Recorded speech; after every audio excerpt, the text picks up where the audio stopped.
Hi, this is Dr. Kimberley Linert, author of Visualizing Happiness in Every Area of Your Life and host of this podcast, Incredible Life Creator. And today, my guest is Mr. Stephen Gillen. Hey, Stephen, how are you? Hi, Kimberly. Yes, I'm really good. It's wonderful to be here. Thank you for having me. Yes. And just so people can get to know you a little bit, I'm going to read your bio. So, Stephen Gillen was born in the UK in 1971. His formative years were spent in Belfast, where he witnessed the war, great violence, unrest, and traumas.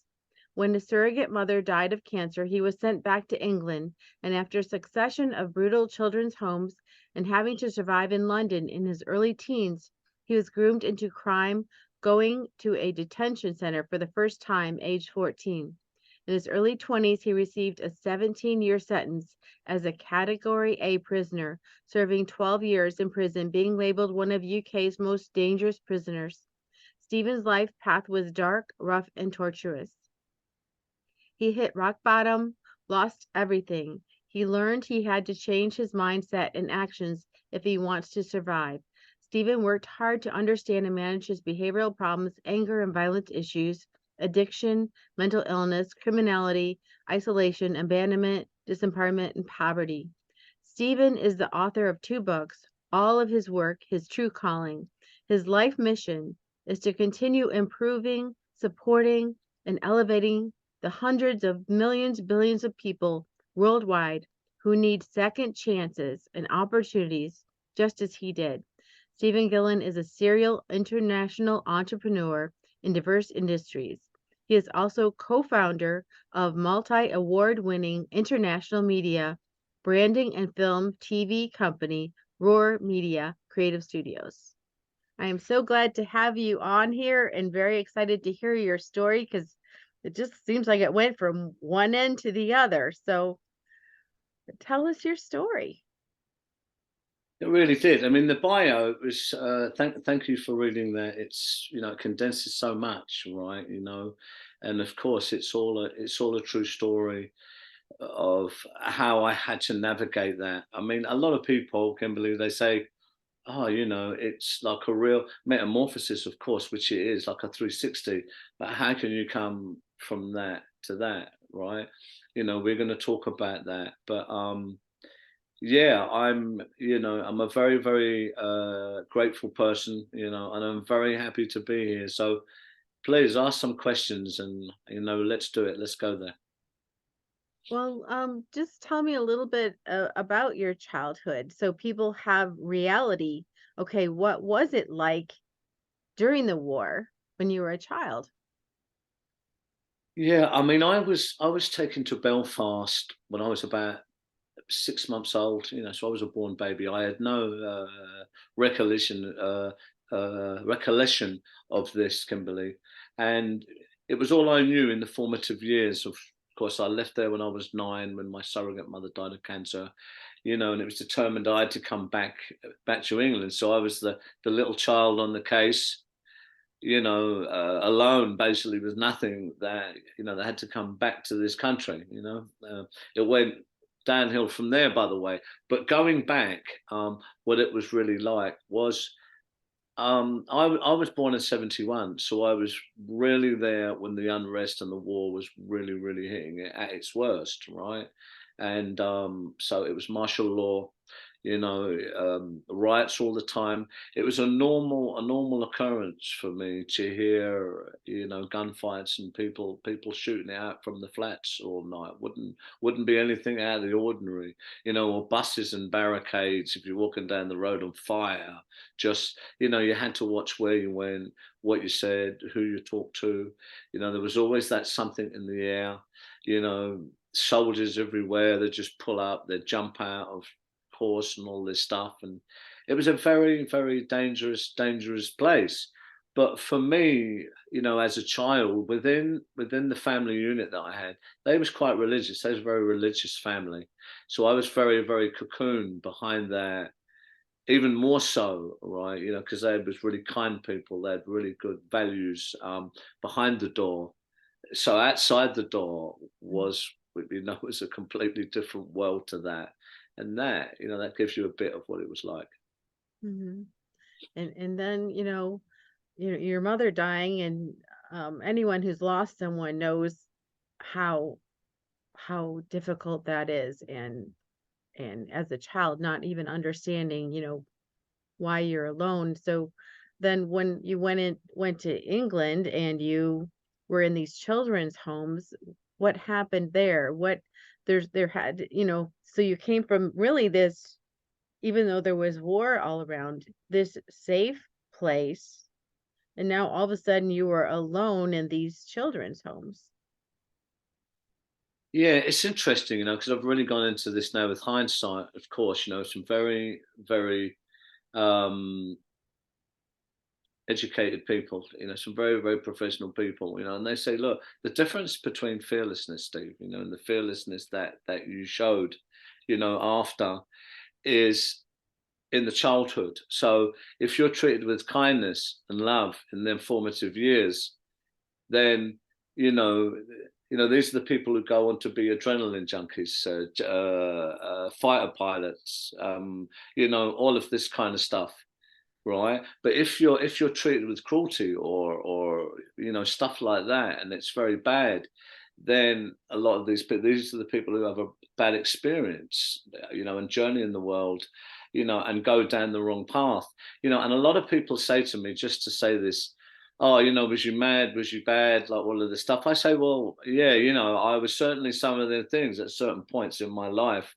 but no, the difference was for me was, I had the strength, I had the circumstances, I had the opportunity, I had the support. I even had the intervention to find my way back to myself, Mhm. because I come from that loving, kind childhood that was very, very loving and like a cocoon with all the right values, right? But Mhm. lost my way, of course, so much, so high, so quick. But this is another part of the puzzle where I was able to find my way back to myself. So going back to your question again, um, I'm the young child. I come, I'm sent back to England, back to some kind of family, because of what happened, and my mother died, and they all thought, rightly, I needed a woman's hand, right, at that time of my life. So that was the thinking, but it didn't work that way. I was really abandoned in that way. I was, kind of feral in that way. I was a very, very anxious child and very, very fearful. So I was thrown in at the deep end of that. I was in an alien place, completely. This was the experience for a young child I had to deal with and circumvent. That didn't go, well for me, and I kind of how I responded, because of my kind of personality and my response to all this and the environment, was I was a really angry child.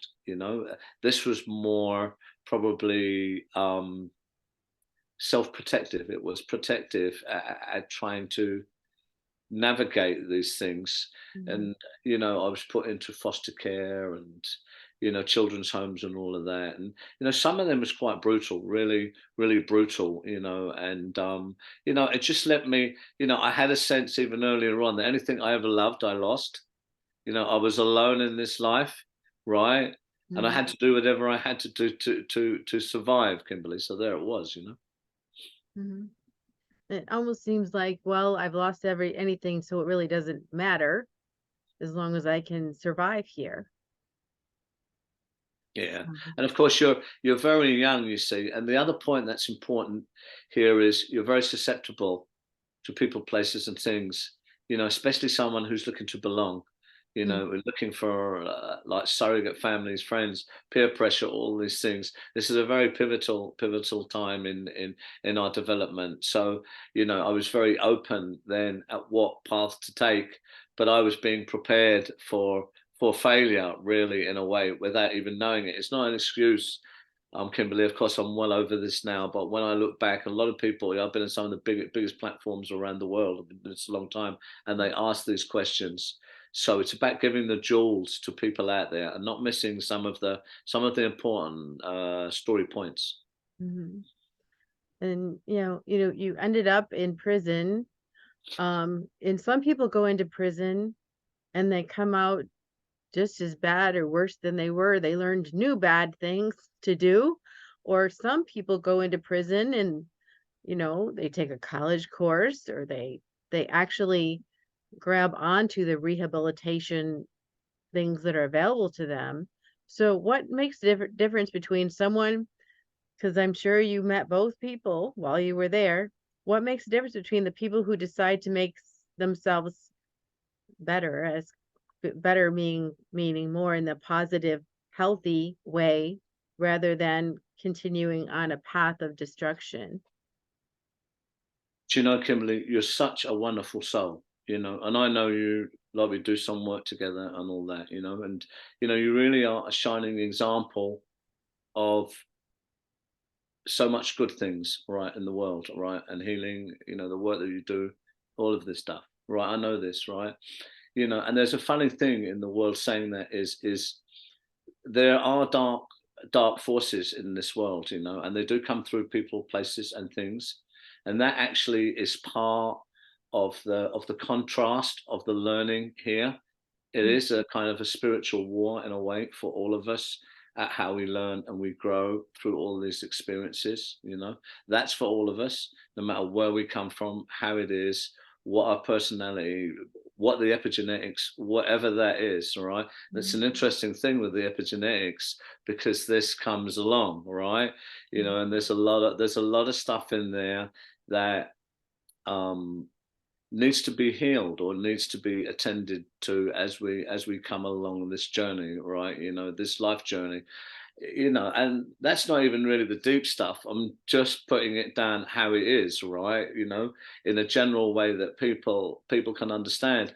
Another part of that, of course, is the environment that we grow up in, mm, or even that we're in at any given time.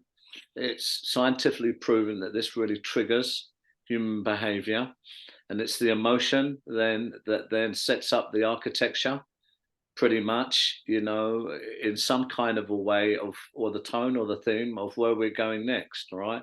There's a mhm, lot of science behind this stuff now, which is coming out. And so when you look at the ingredients, to make it easy, of mm, where I was and what I kind of had to deal with, you see that, well, this is not a good soup.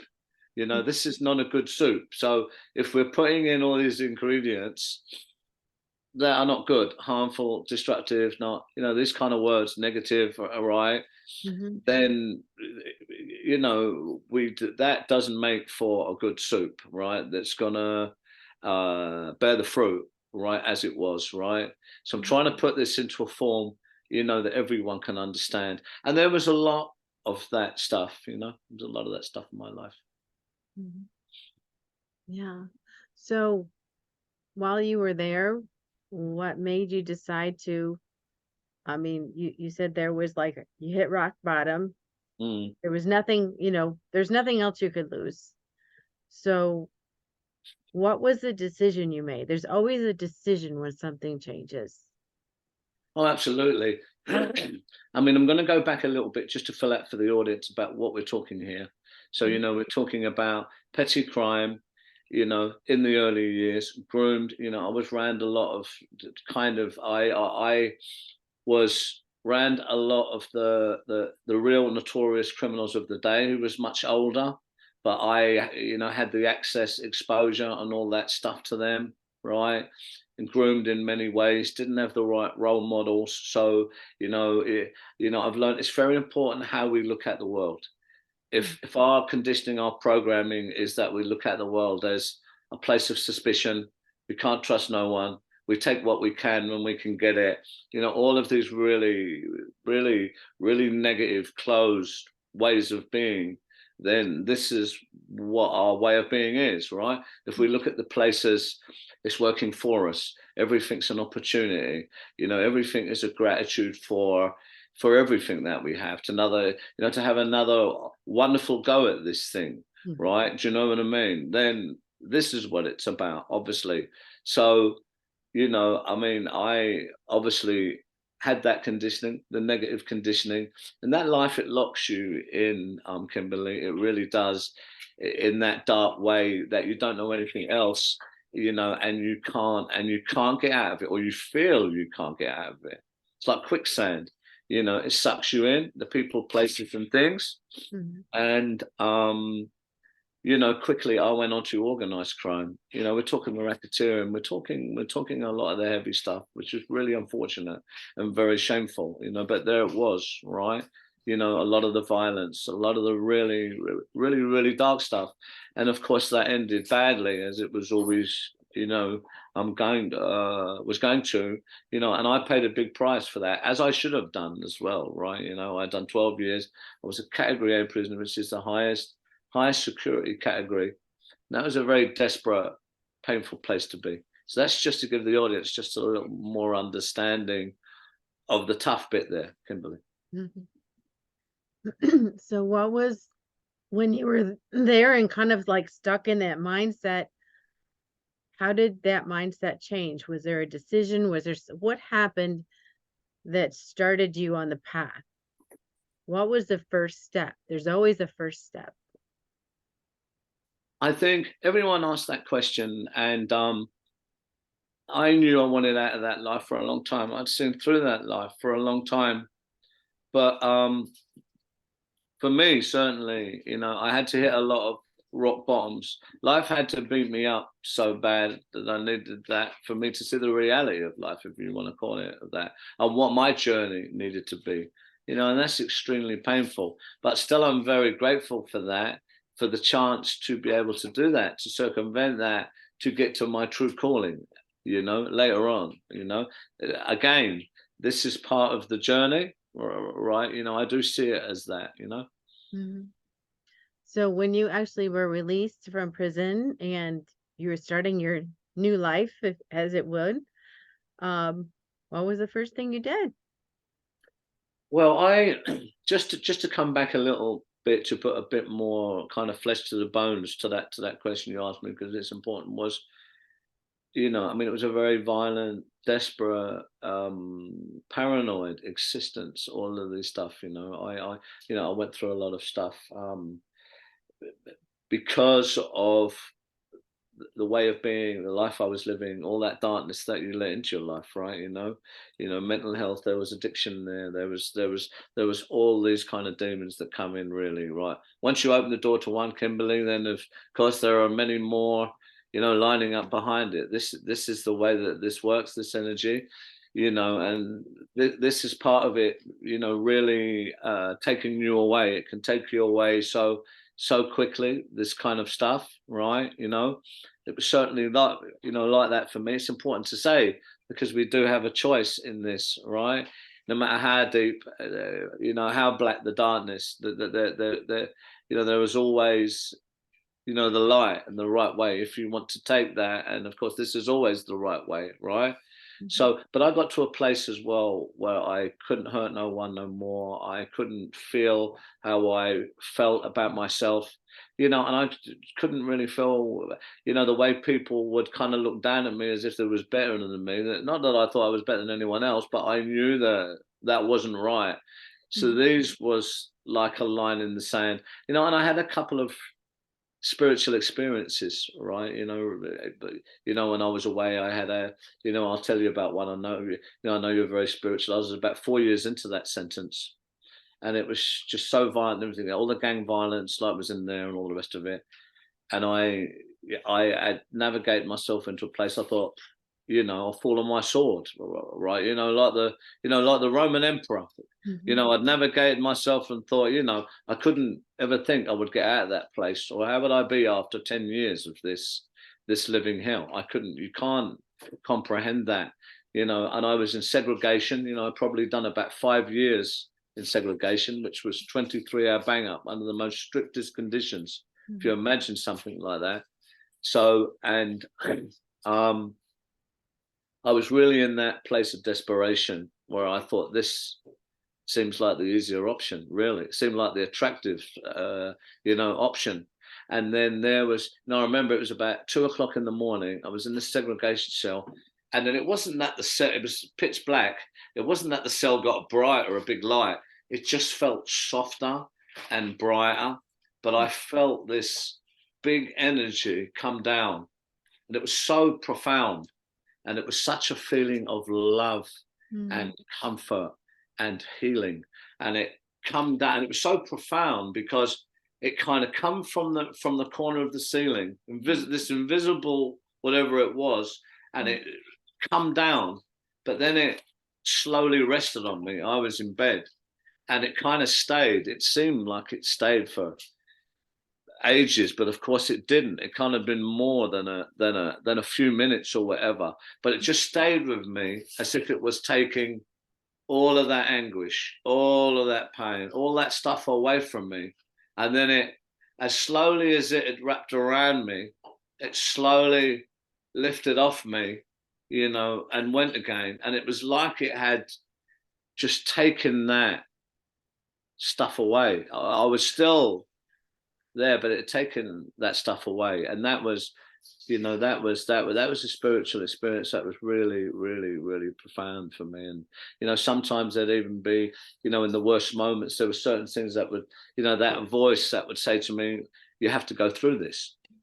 And I would speak to it. Why would I have to go through this living now? Of course it doesn't answer, because Mhm. it's the voice. It's Mhm. more an instruction than something else. And it's not that voice that's your other counter voice. It's Mhm. something a lot more, this is higher power. This is divine stuff we're talking about. There's no question about this. So I had these experiences as well. It's important to say, Mhm. and I hope that helps to answer the question a bit. That really does, because, we have this, world we can see, but then there's the world that we know is there, but we're not always aware of it, but it's always there. And, if you believe in God or a higher power Mm, that's omnipresent, always there, mm. um, available to us when we reach out to it. And it sounds to me like it reached out to you. Yeah, I mean, I was always, as I said when I was younger in Ireland, it was, a very religious family, not overly religious, but very religious, right? Mhm. And we'd be up to church every Sunday, and that was what we done, and it was the thing, and it was a big event, and everything was around this, and that was a very healthy thing. But Mhm. it's kind of forced down your throat in a way, if you will, in that way until Mhm. you become older, because of course spirituality and all that. And our relationship with the higher one is a very personal thing. It's a very, very individual thing. And so this again, was part of my journey, my individual journey. Yeah, I mean, when I think about the time your mom died was about the time we actually start getting into the level of development where we can actually make our own decisions.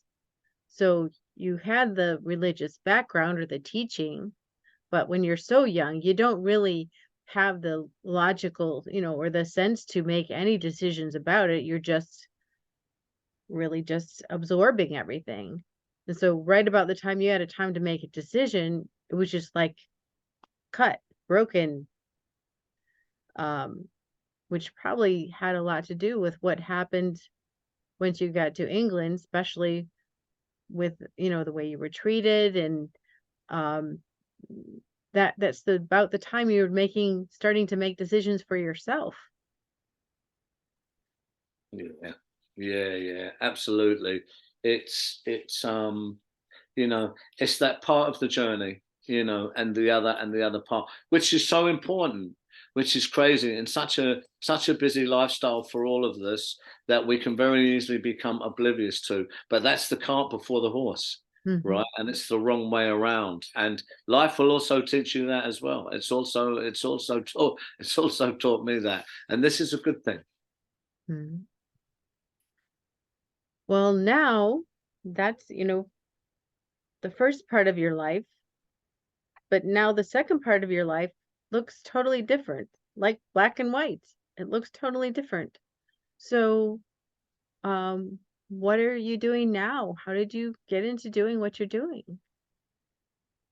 These are the jewels, I always say, but they say there's no light without darkness, right? And the biggest stars, they shine in the darkest sky, right? These are great analogies. because it does have a resonance, right? But when I wanted out of that life, when I changed my life and I come out, I can remember there was one, friend of mine. I always remember what he said to me. He said, "Steve, you have to change only one thing." I said, "What's that?" He said, "Everything." Of course, dude. So and it was so true, right? I had this intellectual understanding of it. Of course, I did. But when the penny drops and you do the work, of course, along this journey with the experience of it is something else. This is the real, tangible stuff we're talking about. So, but that sums it up. People, places, and things. I had to change absolutely everything. I did. I'd done a lot of voluntary work with the church and stuff like that. A lot of stuff with the homeless. It was part of it for me because I needed to get my humanity back, and I needed to heal, and I needed to sort myself out internally.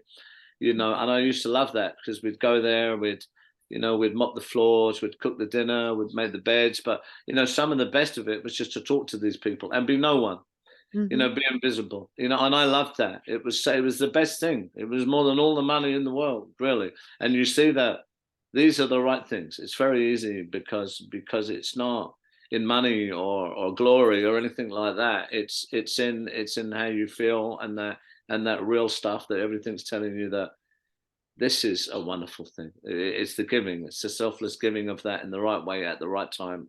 All of this stuff, right? So yeah, I'd done that. I used to even bring my children there, the younger ones there, and stuff like that. Because I wanted them to understand this, right? And yeah, I went on. I was a little bit lucky in the sense my family, they had a building company.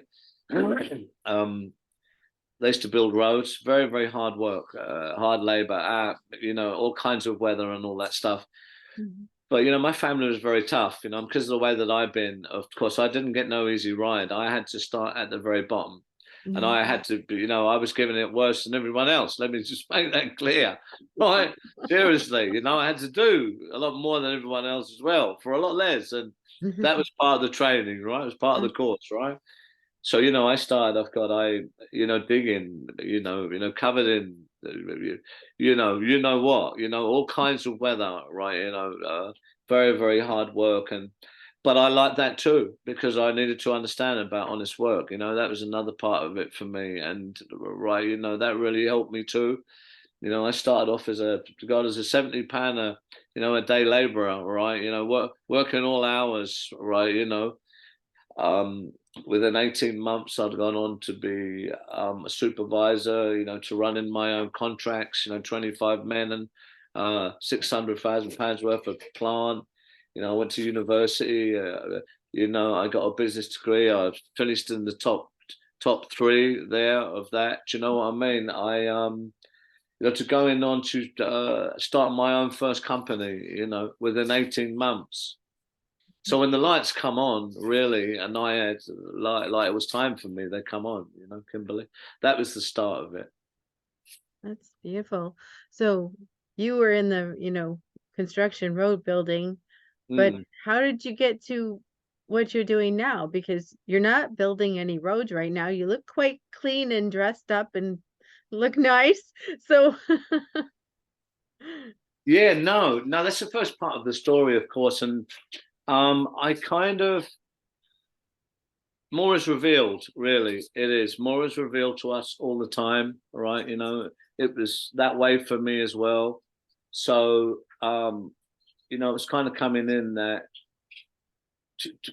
what do you really want to do, and it was to make things better, to be more, to keep going on this journey and get as far away from the life that I had before.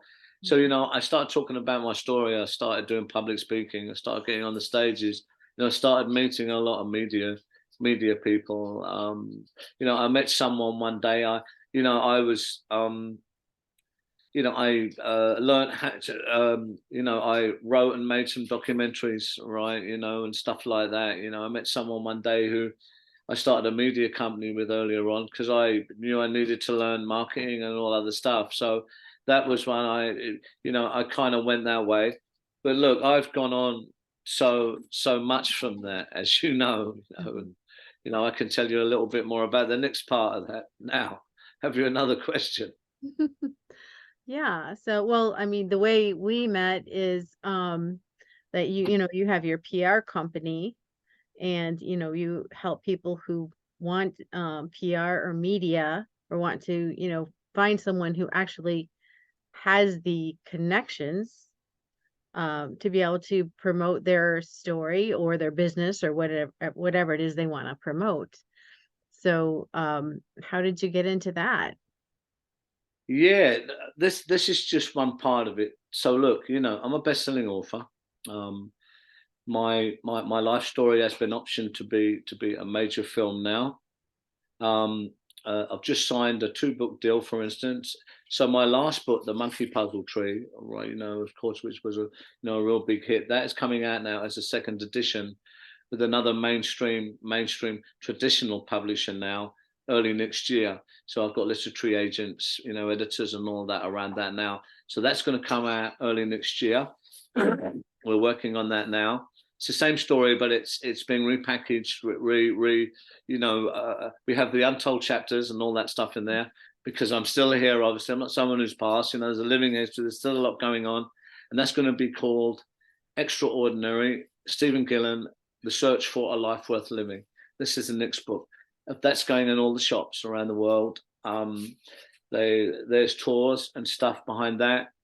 I do a lot of TV stuff and broadcast stuff. I've done a lot of TV series with Sky. I'm in the middle of filming another one now with Ross Kemp. Who's a major household name over here. He's over in New York at the moment now, filming. We'll be filming again on that in January and February. We've got another TV series as well. That's for Sky History. We've got another one now we're talking about doing on gangs, and stuff like that for Sky History. And yeah, so this is my personal brand now, which has become international. I'm always in the press over here. I done a North American tour last year. I was on all the breakfast shows there, coast to coast. I'll be coming to the States sometime this year coming where we'll be doing the same kind of stuff.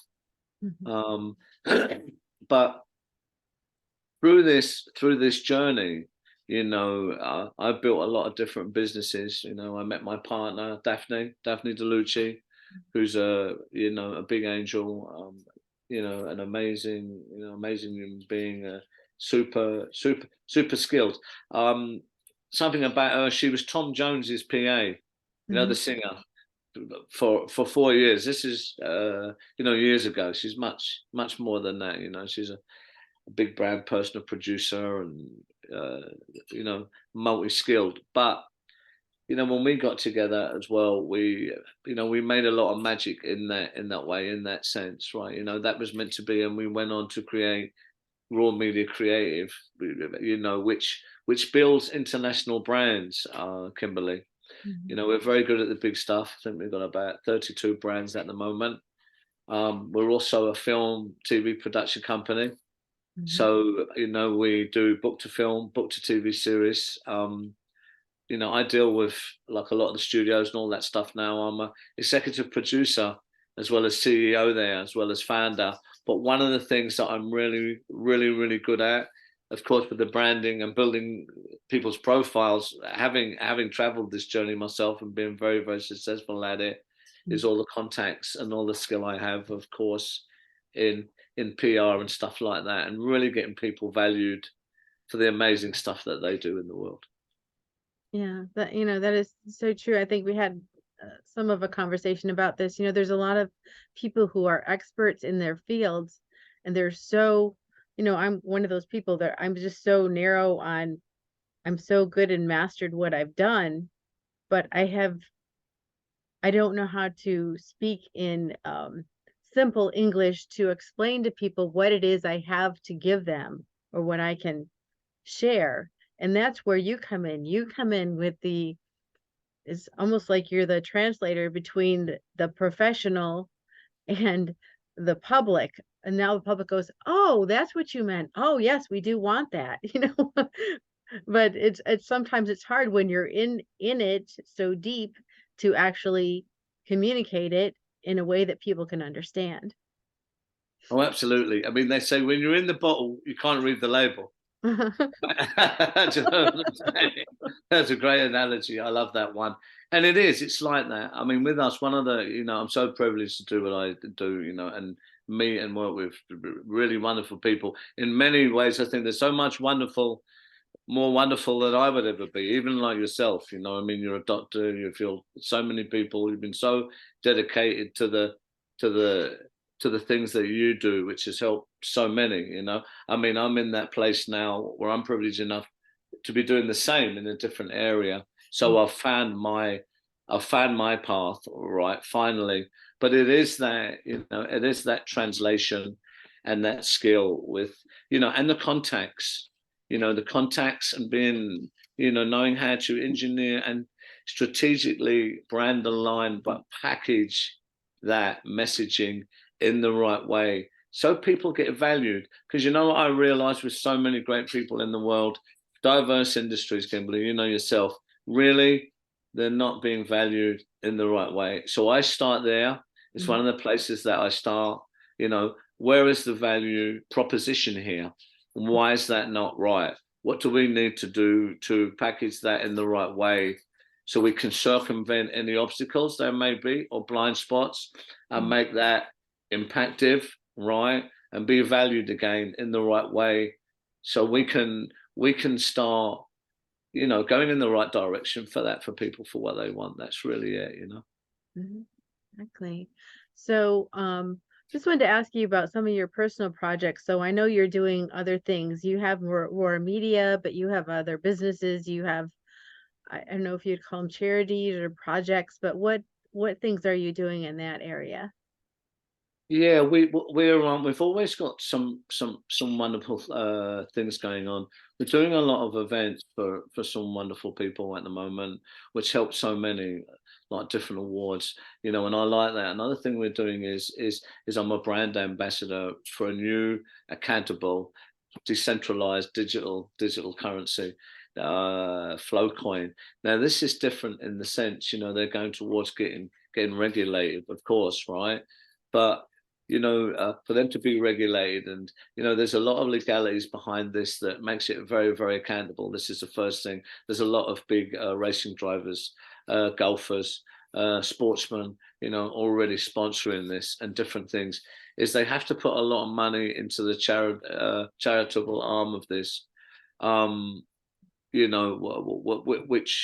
which is wonderful because then that funding is available for to go into boxing clubs, to go into shelters, maybe where women may have been unfortunately abused and they need some kind of direction, some kind of support there. Children's charities, medical charities, other good things that are kind of deemed to be the right stuff. And I'm going to be the figurehead of that. So it's very, very good for everyone. And I can. It kind of makes it easier because one of the things that's really hard for a lot of charities is funding, Mhm. and getting the money they need to actually not be just get the really immediate stuff done, which Mhm. is what changes things as well. So I was very open, very happy, and we're of course watching how this migrates to put this together because I know that will be doing a lot of good right here, right now to people who need it. So I'm quite proud of that. This takes a lot of work to, shape these kind of things and get them right on the way through, right? So that and we do a lot of other charity work as well. I mean, I've got my own brand, stevengillen.com, the resilience code, which coaches a lot of people and all that stuff. One of the reasons for that was, I realized there's a lot of really, really deserving people out there who are at a point in their lives really screaming for help. They have so much wonderfulness and talent about them, but Mhm. their resource, is very limited. Their environment is against them, and they may not have all these thousands of pounds or whatever they need for consistent support and coaching or anything like that could get them over the hill. So we put a lot of money into that as well, to really help it. We've had amazing successes in that with real people. with real problems, you know. So that's another good thing we're very proud of. Wonderful. Yeah, yeah. And at this point, I did want to ask you if people wanted to connect with you, is that with where they would connect with you on your website, or where's the best places to connect with you and how? I suppose if they Google me, Kimberly, it's really easy. It's so, Stephen with the PH. If they go on Google, don't be too shocked. You might be on there for months, right? But there's so much stuff on there, and of course you're going to get my websites and stuff on there. So it's easy to send an email, or a message or something there. We always answer, of course, absolutely everyone. And I'm always open to, to try and talk to, work with, or anyone there, that can be good for everyone. So I'm always happy and graceful to meet people. Wonderful. So now I have a personal question for you. What gives you the most happiness and fulfillment in your life right now? That's a really great question, and it's doing the right thing, however hard that is, and that's for a lot of people. It's quite hard sometimes because you have to, you can be between a rock and a hard place a lot of the time when you do the right thing, and you have to really check that it is the right thing, and that can be, what's your motivations, of course, and be that person who always does that person who does that stuff right consistently. Of course, I've been doing that for a long time. As well. I am where I am, gratefully so.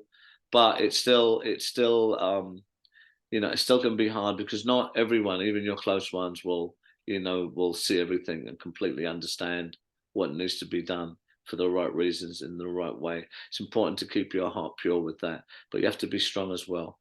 We need the strength in this life as well. So it's a tough balance that sometimes. But this gives me the most joy out of everything, really, to be honest. Beautiful. Well, thank you so much for being on the podcast today, sharing your story, your wisdom. Some of the things you shared were really deep, and we'll be still thinking about it after. Kimberly, I can only be myself. This is the thing, and that's where the power of all of this is in the authenticity, right? It's the real stuff. It's about the real stuff. The real stuff can change things, right? Do you know what I mean? So yeah, it's been Exactly. great to be on. It's been great to be on. I love what you're doing with your work and everything else. Of course, we're working together. You're such a valuable, shining example, right? As a human being, you really are. Of all the people I work with, and you are absolutely one of them, Kimberly. Well, thank you so much. So I have one last question before we complete. What is your best advice on living an incredible, amazing life? Yeah, that I've really got the answer to that. And I'm telling you what, I was saying it to my younger son just earlier, really.